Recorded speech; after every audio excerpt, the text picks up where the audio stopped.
Good afternoon, everybody. I am Paula Ludwig with the Atlantic Institute. The Atlantic Institute is all about promoting positive dialogue with anybody in your life, essentially your next door neighbor, interfaith, different cultures. And one of the ways we feel that we can learn about other cultures is, of course, through food, because every culture has different foods, and it's awesome because I love trying different things. Um, we are looking to bring this to everybody in the world. The Atlantic Institute went digitally about 3 years ago because we used to do everything in person here in South Carolina, and we are now looking for program planners in the Mountain Time Zone and maybe in the Pacific as well. If somebody is truly interested, we have one there already, but and eventually we're going to go globally. So we're really excited about that, but we're starting here in the US right now. Um, so I'm going to play a small video talking about the Atlantic Institute. It gives you a better understanding than what I'm telling you. So let me share my screen. Share. That is not it. Okay, hang on. I apologize. That is. All right.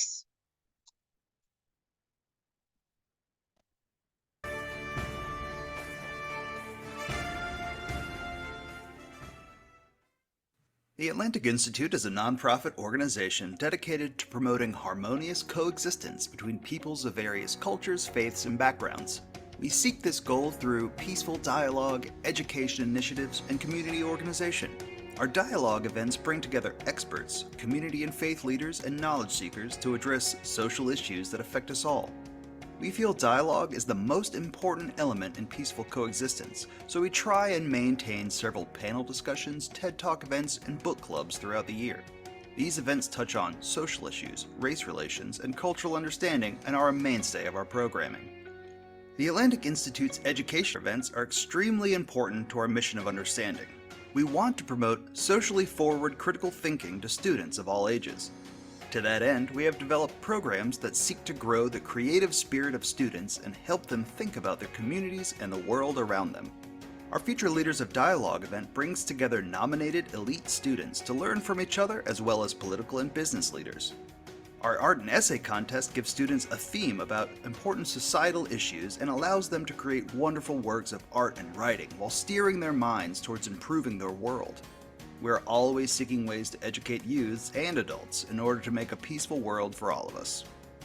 Our community events are designed to transform neighbors into friends and groups of people into a community.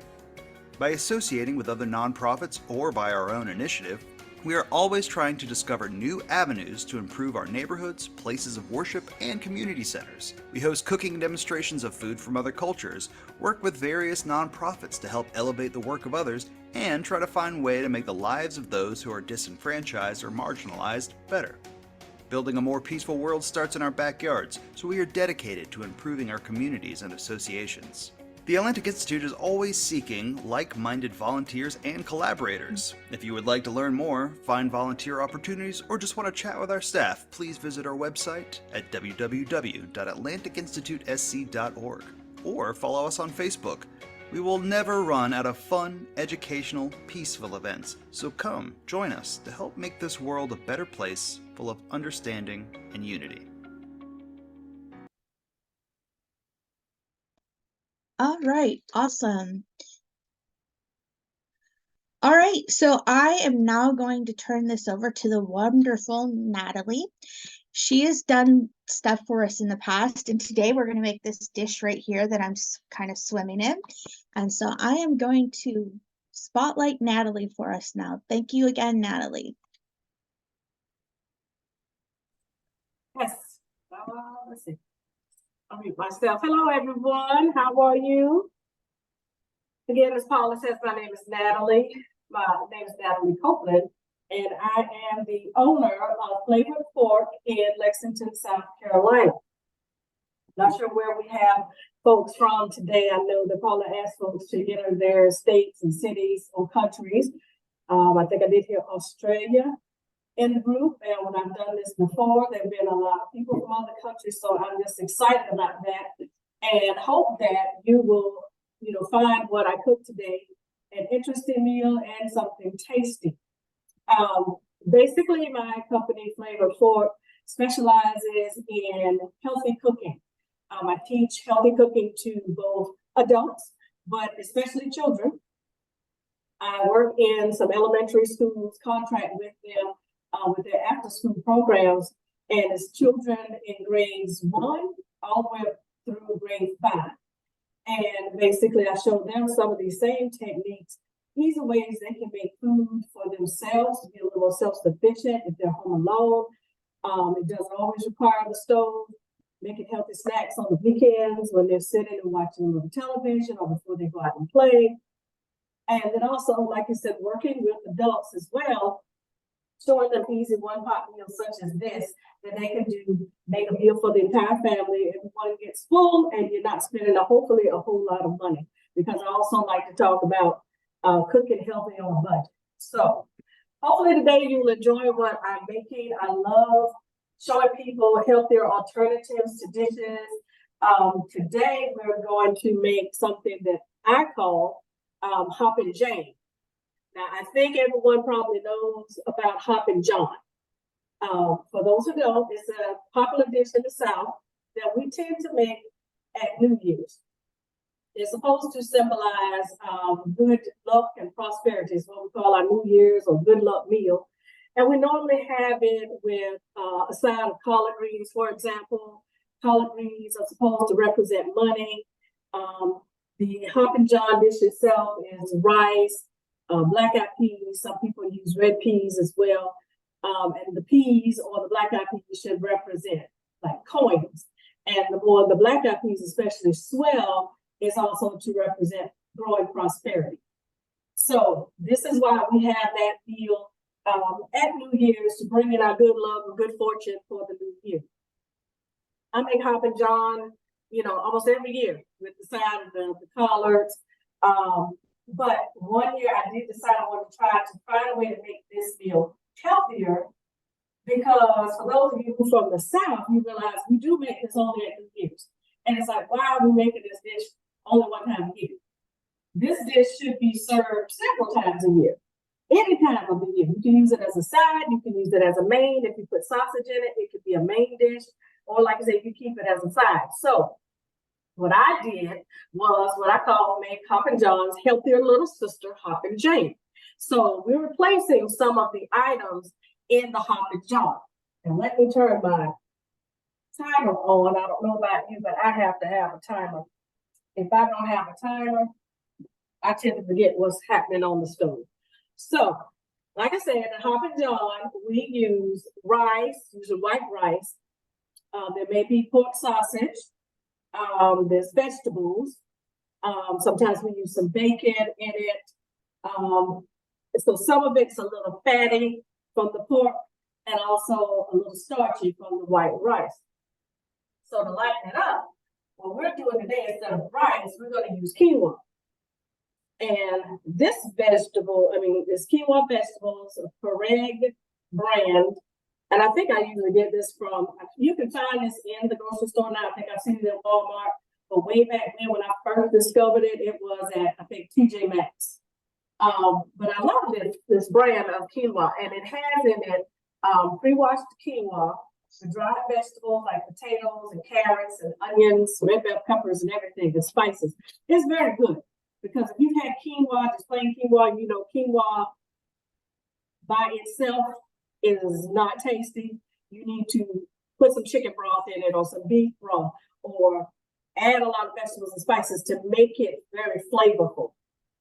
So this is a very good brand here.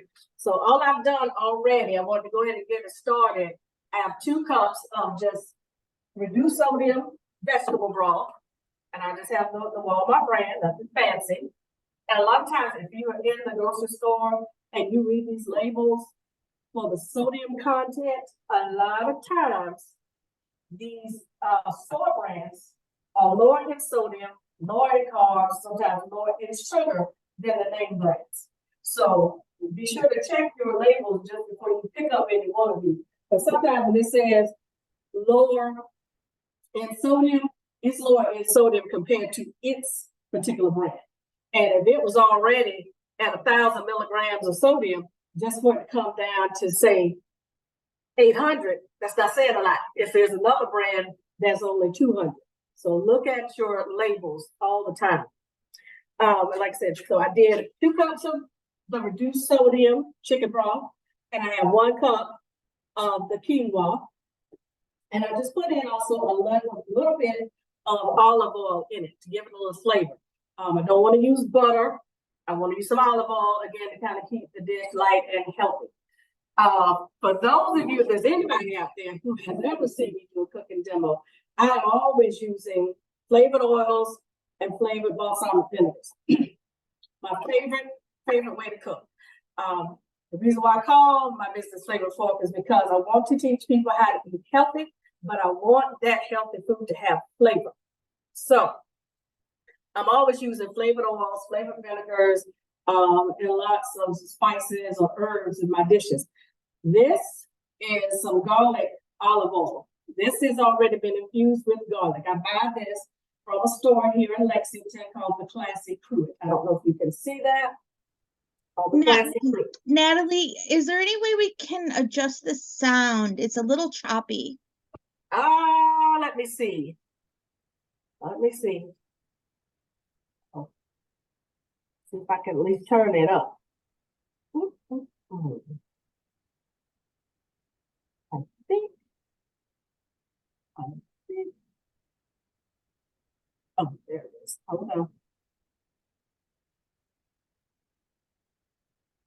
To get it to go. Okay. Is this helping any? Yes. Sorry. Okay, good. Can't make this other little button move, but I'm trying. Okay. So. Okay, very good. So again, olive oil from the Classic Cruet. It's a store here in Lexington, South Carolina. The store is just wall-to-wall oils and vinegars, things that you would not think of. This particular one is a garlic olive oil, and I'm using that since there'll be garlic in the recipe as well, just kind of keep playing up those flavors. This is my husband's favorite olive oil. This is his oil. So don't worry, because he's out working. He won't see this video anytime soon, because otherwise I have to hear about, you better make sure you don't use all my olive oil. So whenever this thing starts to get low, I got to head to the store to refill, to get a refill. All right, so I'm just going to put a little bit of olive oil in the pan. And I use maybe about a tablespoon of olive oil in the quinoa. And this may be about 2 tablespoons in the pan. I'll swirl it around. All right. I'll put this on medium high. And so the first thing that we're going to do, well, first of all, we've replaced our rice with quinoa. So we made a healthy substitute there. Instead of using butter in our rice, we're using olive oil. So that was our next healthy substitute. My next healthy substitute, instead of using sausage or pork sausage or even bacon, we're going to use some ground turkey. Okay. So we got, this will be maybe about equivalent of what you would have if you have the roll of the turkey sausage. So maybe, I think, what's that, like 16 ounces or so. If you want less, use less. If you want more, use more. You can always skip it. Ground turkey is another one of these things like the quinoa that you have to really punch up the flavor. Where sausage imparts more of that flavor to your dish, this ground turkey is going to take all the flavor of what you put in it. So we'll let this get heated a little bit, and then we're going to put this in. We'll just use the whole thing. We like using a lot of meat in our dishes, and we tend to use this as a main dish, not a side, so we want more meat. But you can always leave that out. You can also use meat substitutes as well. To make this dish even healthier. for yourself. All right, so all we're gonna do so far is put our ground turkey in, and we're gonna let it start to brown. And once it's brown, I'll remove it from the heat and put it in a different dish. And then we're gonna saute our vegetables in the same pan, okay? You can put a little salt on this now if you would like. I would be adding a lot of other seasonings to my vegetables, so I don't really want to add more salt right now. Plus, when I add my black eyed peas, there'll be a little bit of sodium in that too. So to keep that sodium content low, I'm going to skip that part. So now we're just going to a little toss. And it's going to take maybe, I don't know, 10 minutes or so for this to brown, depending on how high of the heat. And on the quinoa, it's going to take about 20 minutes. That's why I want to go ahead and start it to cook it. So, does anyone? I know what brand of quinoa you're using. Oh, this is called Pereg, P-E-R-E-G. And yes, and like I said, I believe I have seen this now in Walmart, or if you go to someplace like a TJ Maxx or Marshalls, you know how they have their food aisles, Home Goods also. They have those food aisles, and this is where I first discovered this particular brand of quinoa. This is my favorite because it all, like I said, it's not just plain; it has already a lot of dried vegetables and herbs in it. All right, toss that out. Has anyone out there ever made Hoppin' John before? Where my Southerners, where my Southern people. If you've made this dish, you know all about cooking this with the sausage and, oh my God, and the bacon and fry some pork chops on the side or something. I think the pork also represented money as well, which is why they use sausages as well as that. Down in the low country for the rice, they use the Carolina Gold rice, which is supposed to be a little sweeter tasting rice. And that is the rice that the slaves, when they were brought over to Charleston, South Carolina, that is a crop that they brought with them. They knew how to make the rice. And so that is a really, really big popular item in Charleston is that Carolina Gold rice.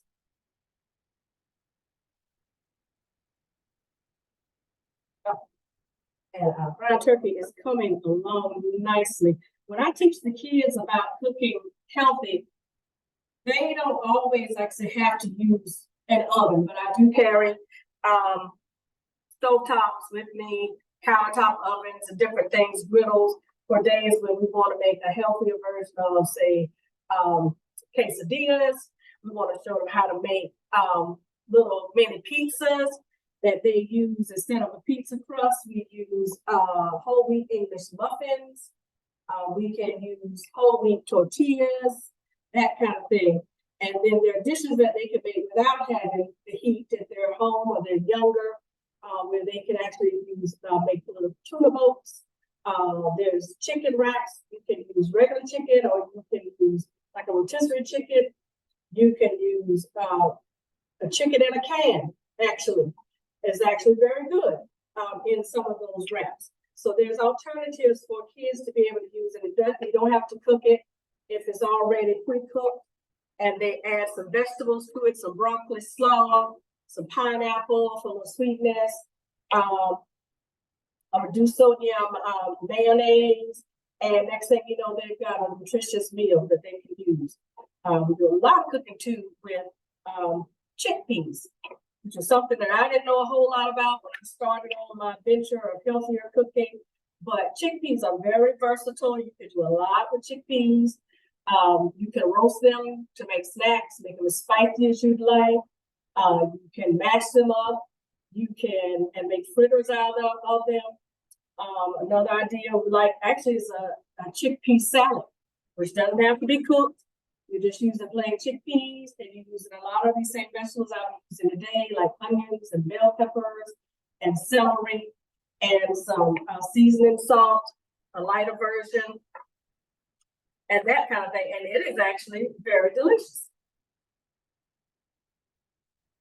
The reason why I got started cooking healthier dishes was because back in about 2014, I was diagnosed with type 2 diabetes. And when I went to the diabetes educators, the lady talked about a lot about eating different foods and eating healthier, you know, not frying the food as much, staying away from the carbs, because a lot of us, and I say us, because I was one, think when you have diabetes, it means that you eat a lot of sweets. I was a self-confessed Krispy Kreme addict, if you will. I had one occasion where I actually almost turned my car around in mid-traffic to follow the Krispy Kreme truck. What I was going to do with the truck, I don't know. But it was just like, it just took me over. I wanted to go follow the truck. So once it was brought to my attention that it's not necessarily all about the sugary food that I was eating, it was all those carb-laden foods that I was eating that turned into sugar. Like my love for mac and cheese and baked potatoes and french fries and food from McDonald's and all that white bread and everything, mashed potatoes. It was those things that were basically my undoing more so than the actual foods that had excess sugar in it. So learning that I was going to have to start cooking healthier, to me also meant you have to start learning about different foods. You can't eat the same foods all the time and expect not to get bored with what you're eating. So I learned how to do some healthier dishes, learn about other foods that I could prepare, and I actually started to enjoy those things. That's how I learned about quinoa and whole wheat noodles. Never would have tried it. With whole wheat noodles and learning about the chickpeas and using the blackout peas for salads and different things like that. I never would have done that. Actually, had I never been diagnosed with diabetes. And so for that part of it, I am glad that I was actually diagnosed, because it actually helped me open up my culinary repertoire, if you will. And I have learned a lot along this journey and enjoyed then getting in the kitchen and cooking. And I want to impart that to other people, for them to want to cook healthy, to enjoy healthy food, see that it's not hard, but also enjoy your time in the kitchen. Because again, if you're not one who likes to cook, if you don't like being in the kitchen, I can teach you about all the healthy foods that you want to learn, but if I don't make it fun or make it easy for you, or something that you can do in no time, you're not going to want to do it. Okay. All right, so I have my ground turkey already done now, so I'm going to sit that over here. And now what I'm going to do is I'm going to start adding in some veggies. So I have about one diced up onion.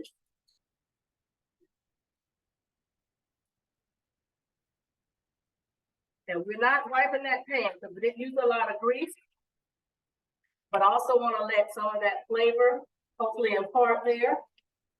We've got some cut up that was diced celery. Just a quick stir. And the celery is use about 2 stalks of celery. And then some of my favorite combinations, which make your whole house smell good. This is a half of a red bell pepper and half of a green bell pepper. When you cook red bell peppers, sweet bell peppers, onions together, your whole house smells like you have made a gourmet meal, and that's all you've done, cook the veggies. And last but not least, we're going to add in about cloves of minced garlic. Then we're going to give this a stir. We're just going to let these cook down just a little bit till they become a little translucent for the onions, and let the other veggies get a little bit on the soft side. Don't want them too soft. I like to have food a little bit, still with a little crunch to it to maintain the integrity of it. Okay. And if you've cooked, like I said, with these before, these veggies, you know, right about now, my house is smelling divine. Divine. My favorite thing to cook. Well, I got a lot of stuff that's cooking. I will mention one more thing about this olive oil. Like I said, I'm using the garlic olive oil. There's also a bacon flavored olive oil that would be good with this if you still want to keep that pork smell and flavor. That is the only olive oil that the Classic Crude sells, which has any animal byproduct in it. Nothing else has. Everything else is basically all natural. But you can taste a little bit of the bacon flavor, and it's still better for you than actually cooking bacon or using bacon fat, that kind of thing.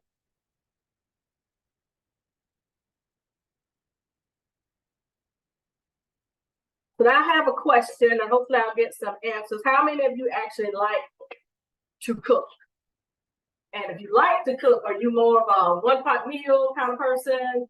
Or do you get up there and act like you're in the 5-star restaurant with the Michelin star? I myself, I like to cook. When I got on this journey, I became the one to be in the 5-star restaurant with the Michelin star. Extra is what I like to call myself. I don't mind that at all because I do like a lot of extra things, a little extra flavor and all of that. And but then my husband has gotten to the point where he's like, try to just do something simple. I want to do simple. I mean, simple might be all right, you know, but to be simple doesn't have a lot of flavor. Simple is not. I got to have a little extra zing going in that dish sometimes. It has that pop of flavor. And I like to experiment with new things. And I see it on TV. I want to have something different instead of just regular salt and pepper. So I have come down a little bit to being a little more simple with a side of extra. That's me. So what kind of answers do we have there, Paula? Who likes to cook?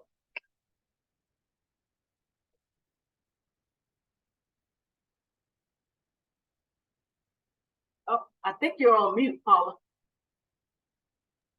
Ruby says thanks.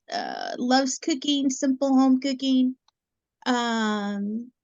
Susan says love to cook, different regions, cuisines, so fun cook. Oh yeah. Chris says loves cooking and also love cooking together with friends. Oh yeah, that can be really fun. Yes.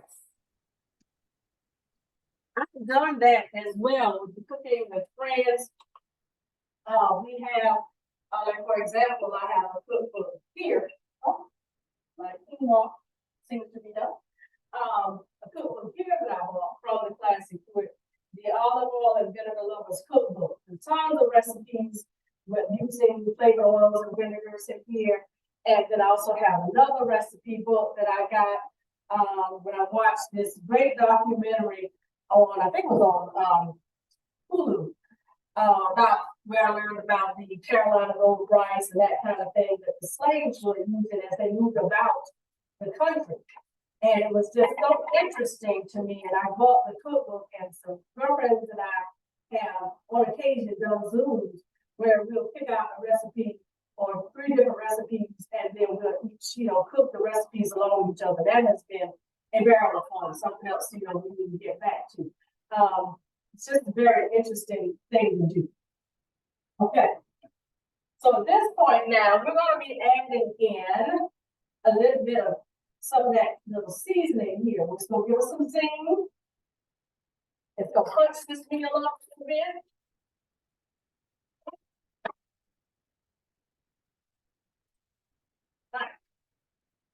One thing about Papa John is it has some spice to it, got a little kick. So we have here, I'm using a teaspoon and a half of some chili powder. So that's going to be our little kick. It's one of our kicks. We're also adding in smoked paprika. That gives it a nice smoky flavor. You can also use, if you wanted to, some Worcestershire sauce, or even a little liquid smoke to impart a little bit of the smokiness to this dish if you're not real partial to smoked paprika. But I love smoked paprika. All right, so stir that up, and now we're getting a traditional kind of reddish color going on.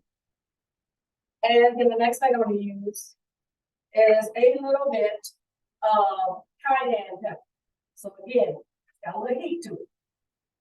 I think the recipe calls for at least a teaspoon, but I'm just going to use about a teaspoon. That cayenne pepper can speed up all of it. But again, you adjust that to your life. And you can see the veggies are getting all cooked. They're nice and ready, they're translucent. And then the next thing I'm gonna add. Natalie, can I ask a question? Yes. Is there a reason you didn't cook the meat with the vegetables?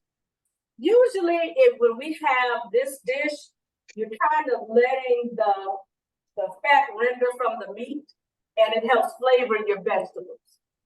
And I want to make sure that meat is done through first, especially if I was using sausage, and then cook my vegetables, and then at the end add them all back in together.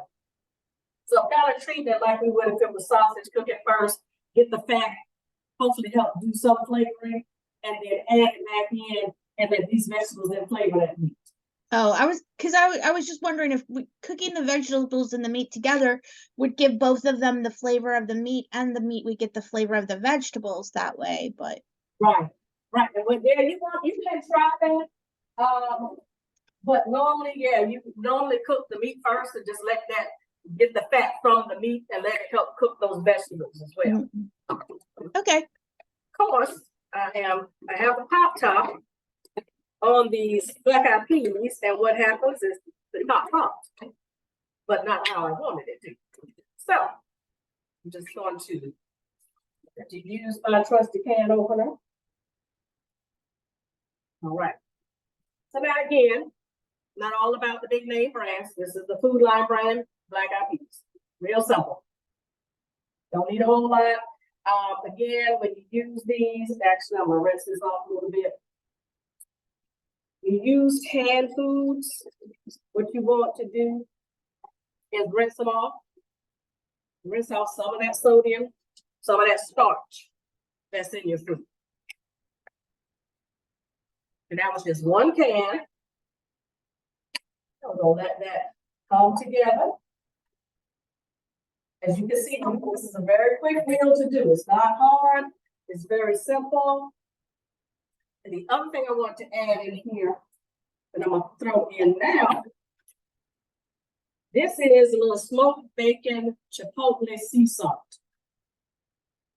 Just putting a little bit of that in there. You don't need a lot. If you want to skip the salt, you certainly can.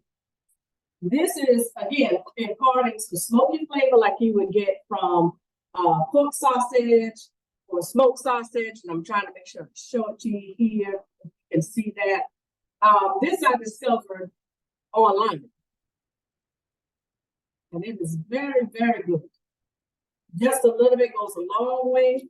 Has great smoky flavor. Again, chipotle in it as well. So again, add a little spice, a little heat, lots of smokiness. All right, I'm just gonna let that come together for just a bit.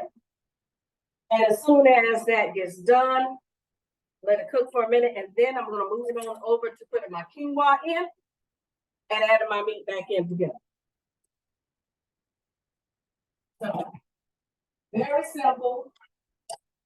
With my quinoa a little flip. Give it a little stir. And put quinoa. It's looking like. So we got all these vegetables in there, imparted, so it's gonna have some flavor. Okay. Not just plain old dried quinoa. Again, you want to be a little extra. Okay. That's looking nicely. And basically, you know, your beans, you're just letting them kind of cook through. This is a gorgeous, gorgeous, gorgeous pot of food. I'll hold that up for you. I mean, you eat with your eyes mostly. And I mean, there's an array of colors. I always teach the kids too about eating the rainbow. You want to have a plate that is colorful because all these colors actually translate into other nutrients and vitamins that are good for you. So if you see a pot like this, you've got your beans, which are kind of a beige color. It's got a little dark, the blackness or dark brown in there. You got some green bell peppers, the red bell peppers. You got translucent onions in there. We're going to have different colors coming out of quinoa. And we're going to have even a little bit of tan coming from our ground turkey. We want all those colors, we want all those flavors at once to explode in your mouth. All right, so now we'll take our quinoa.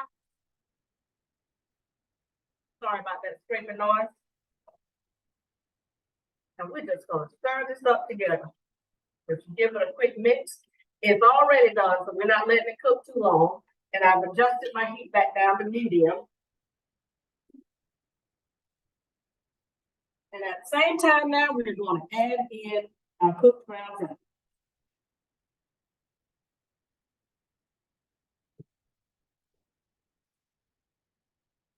And we're just going to give that a quick stir. And we're just bringing all these flavors back together.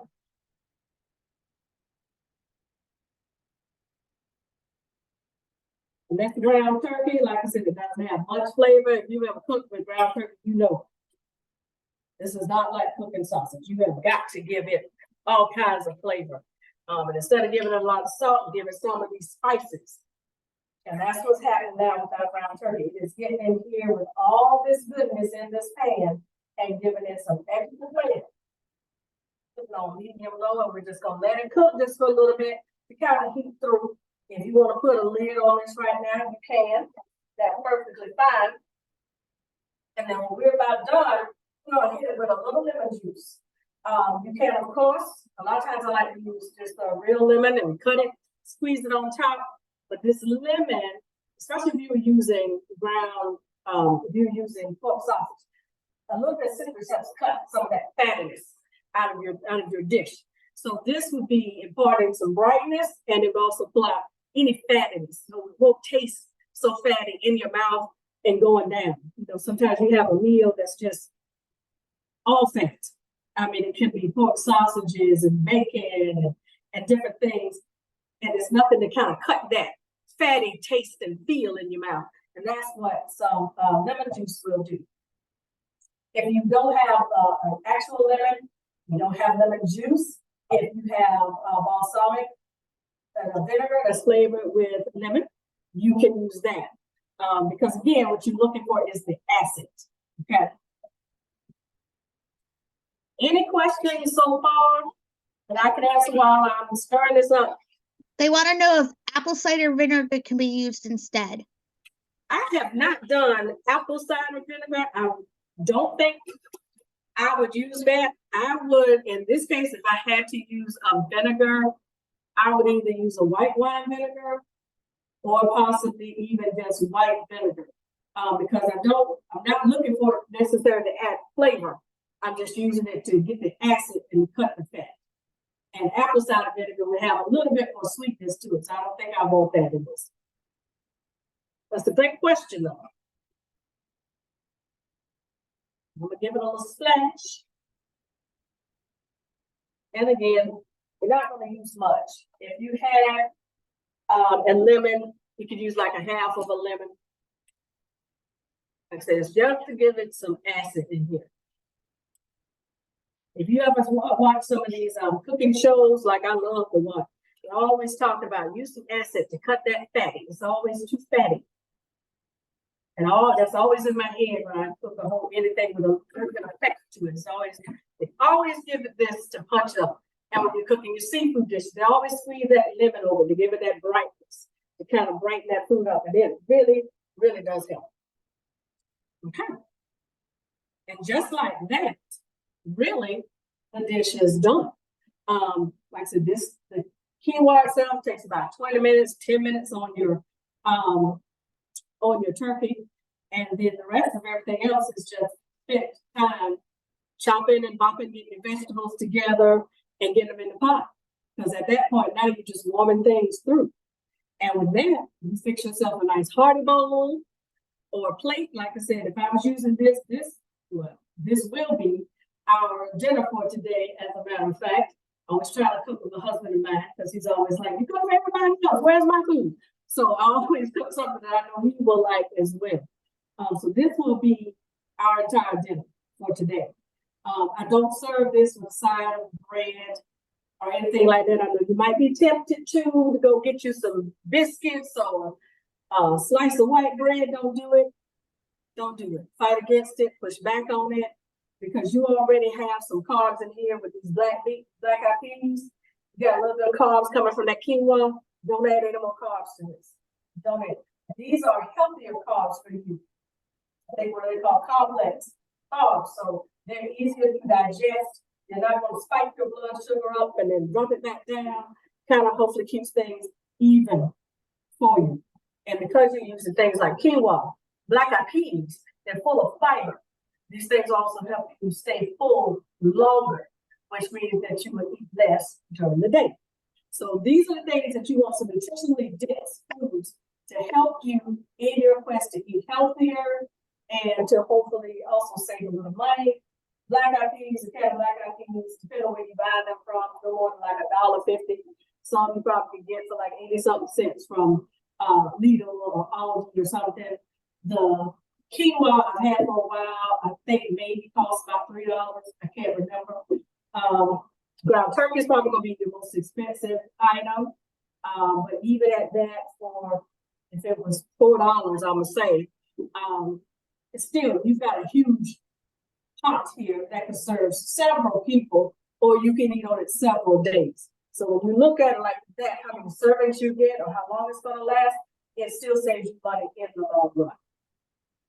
So with that, I'm going to try just a little bit, make sure I did do this right.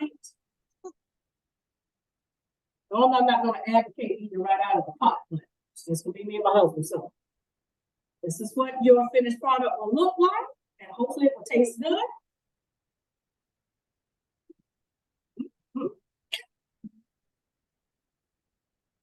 A little more, but that is delicious. Now look, it's gonna kick it right there. Once you get that first or two swallows, you look at it right now.